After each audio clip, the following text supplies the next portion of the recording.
Hello student, in this video I am going to start a new topic that is about system development life cycle. There are different type of system developing life cycle exist, and there are phases in the life cycle also exist. We'll try to understand those different type of techniques or life cycle designing techniques during this phase of the course, during this cycle. First, I will try to understand what is system development life cycle. What are the stages in a developing phase of your system? First, you know that to develop any information system, you need to go a structured step-by-step approach for developing any information system. So, main activity includes typically initially about before going to the development life cycle, we try to understand what are the budgets, what are the requirements, what are the design models, and writing user documentation. That we have gone through a bit during the previous lectures in the videos. So there are basically, you try to understand this, you try to memorize this. In basic terms, you can find these 7 steps. Okay, and along with different stages, there are several activities. First stage is planning.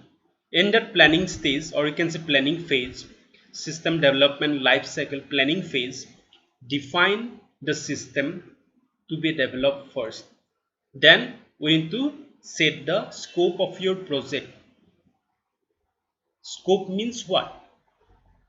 Scope means like that if you are trying to develop a online shopping software or application,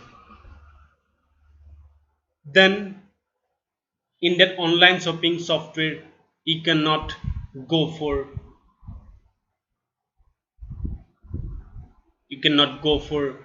uh, a different type of app, like suppose try to find a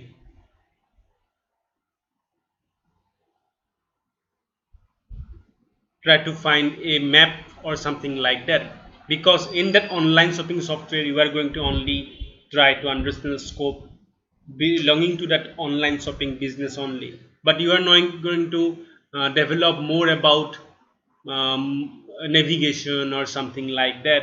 So that might be a scope of your system if you are going to develop a online shopping business app.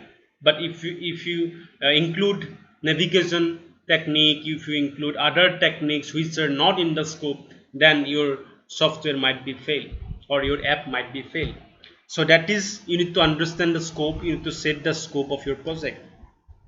Then develop the project plan. You have to develop your plan of your project. First was planning, second is analysis. In the analysis phase, actually we try to understand the facts. We try to gather the facts. We have discussed how we can gather the facts.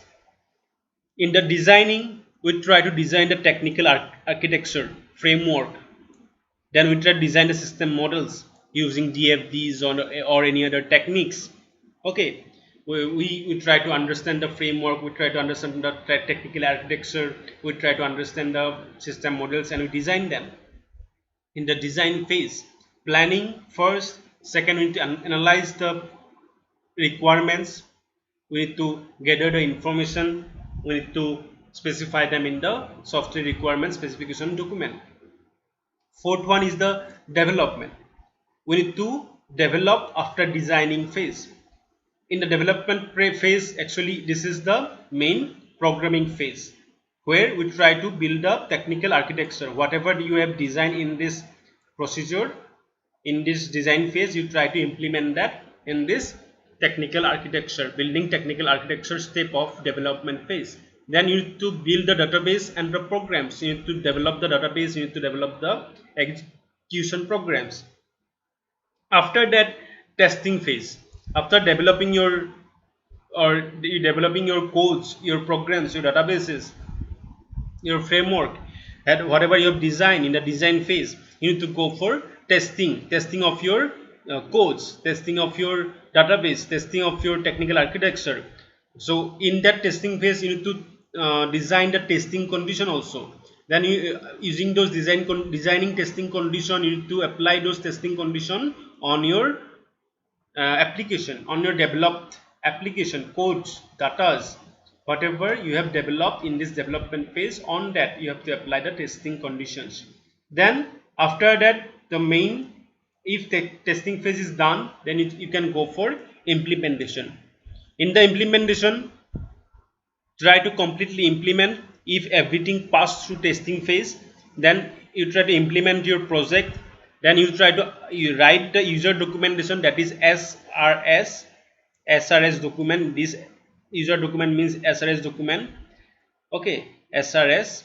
Provide training to the, you might try to develop a prototype, or you might develop a actual software and give it to some selected users for training, so that you can understand some, you can know the feedback, and also through which you can understand your system also, develop system also. So in that implementation phase, it comprises like this type of important task. You need to write everything in the SRS document. You write user documentation, and also you need to provide some training how to use your system in that phase. Okay, and in the last there is maintenance, and maintenance can be, sometimes it can go for long time. Okay, you need to build a help desk mean. So some user might want to know something about the system in the future, so you need to build a help desk. Then you need to support the system changes. If any changes occurs, or any desired changes made to be done in the system, you need to provide that to the users for satisfaction, or for profit, or for business. You need to provide the changes, you need to support the changes. So these are the phases of your system development life cycle. Try to understand that. Try to also, actually, whenever we try to build a commercial software or commercial application, we need to go through these phases, or at various stages various type of people will work, various type of thing will happen. So every phase are different, but every phase are related. So while you design or while you develop any app or any software, you need to understand everything as a analyst, because as an analyst only you can you can be in a software development life cycle, or developing any information system. So we have discussed that there are 7 phases. So here you can see it goes like this. First you try to do the planning, analysis, then design, development, testing, and then implement, maintain, and again we can go for planning if it requires, because sometimes during the maintenance or during any phase we might think that the system need to be updated, or system need to be changed. It might be completely changed, it might be some change. Then we need to go for another planning, we need to go for another analysis, design, and again same thing might happen again and again during the development, or during the development, or during any software information system business. So in the phase 1 we have discussed like it involves determining a solid plan for developing your information system. 3 primary planning activities, that is, first, define the system to be developed. Critical success factor, CSF, that is measured in this phase. A factor simply critical to your organization's success. This factor is try to analyze your organization success.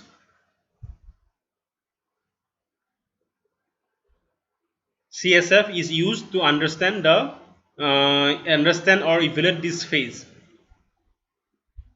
because this name itself you can understand that critical success factor is a factor to understand the success of your business. Set the project scope in the planning. Second task, first task is define the system to be developed. Then second task is set the project scope. Project scope clearly defines high level system requirements.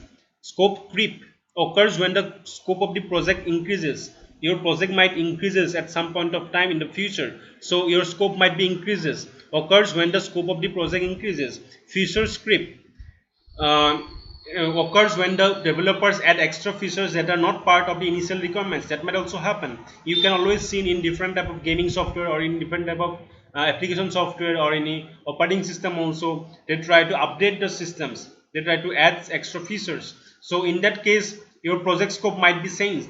Project scope document, you need to document your scope. A written definition of this project scope and is usually no longer than a paragraph need to be done in this phase or in this task. Third part of the phase 1 is develop the project plan including the task, resource and time frames. So in the phase planning we need to go for this task, develop the project plan. So project plan includes these points: task, resources and time frames. For which task, what type of resources we will need, what type of time frames we will need. So project plan defines the what, when and who question of system development. So you need to ask this question while you try to plan your project. Then project manager, you need to develop it, or you need to assign a project manager, an individual who is an expert in project planning and management, defines and develops the project plan, tracks the plan to ensure all key project milestones are completed on time. And third one is project milestone. You need to put some milestones while moving on your plans, so that whenever you see those milestones are achieved or not at futures, so during the upcoming futures, then only you can understand that you are in a right track, and otherwise you cannot know where your path is leading to. So putting some milestone in your plan can be very beneficial. So that is why in this planning phase itself we try to do this type of thing. Like here you can see, it's like a, here you can see it's like a gun shot. It's like we are try to schedule the thing, what type of thing will done what and who will do those things. Like here resource names, like here like that, you here put a name, duration, what type of duration will be, task name will be there, what are the tasks, subtasks will be there. So in that, this is a Gantt chart developed. So this type of planning is done in the planning phase itself. Phase 2. Phase 2 is all about analysis. It involves end users and IT specialists working together, understand and document the business requirements for the proposed system, like we have discussed in SRS document, fact designing, fact gathering techniques, where what type of fact gathering techniques can be used to understand the requirements, understand the users and document those things they're going to for the proposed system. So through primary analysis activities in this phase, gather the business requirements using joint application development or any other business requirements. Okay. Second, prioritize the requirements. Whatever requirements you need to prioritize as per your project track. So here you can see in the phase 2 you try to do analysis like that. In the planning, what type of budget you might require and what type of budget will require in case of implementation, what type of budget will require in case of testing. So that type of understanding or that type of analysis is done in this type of phase. Phase 3 is about designing. So in case of designing, we need to build a technical blueprint of how the proposed system will work. Two primary design activities, like first, design the technical architecture, defines the hardware, software and telecommunication equipment required to run the whole information system. So that is the also one type of requirement analysis, but it falls in design phase, because those are technical things which will be required to build the technical architecture, to design the technical architecture. So design system models, modeling the activity of drawing graphical representation of a design, like DFD, graphical user interface. You can use various tools like Visual Basic, or using Visual Basic you can design graphical interface. Those are case tools. The interface to an information system, this is a design phase. That is why we need to design the flow chart, we need to design the data flow diagrams, we need to design the various flow program, or various graphical user interface or GUI screen design. So it might be artistic, it might be mechanical, it might be sophisticated. So as per your requirement, you need to go with the design phase, so that you can design well enough, so that in the development phase it will be worked upon very accurately. So in the development phase, take all of your detailed design documents from design phase and transform them into actual system. So here the transformation happens. Till now you have tried to only document the things, you try to only plan the things, you try to only design the thing. Now whole thing turns into a actual system in this phase. So main primary development activities in this development phase is that build the technical architecture. Whatever technical architecture you have drawn, you need to build up the technical architecture. And second one is that build the database and programs. So both these activities are mostly performed by IT specialists. Phase 5, that is testing phase. In testing phase, verifies that system works and meets all the business requirements defined in the analysis phase.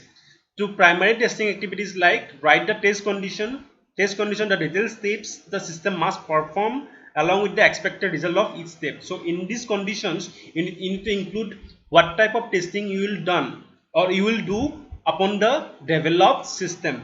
So for every test condition, you need to write down, or you need to understand, or to put some expected results. If the expected results you can meet after applying those test conditions, if you can understand the whatever result you can achieve, then you can apply those test conditions in this testing phase, and then you can move forward.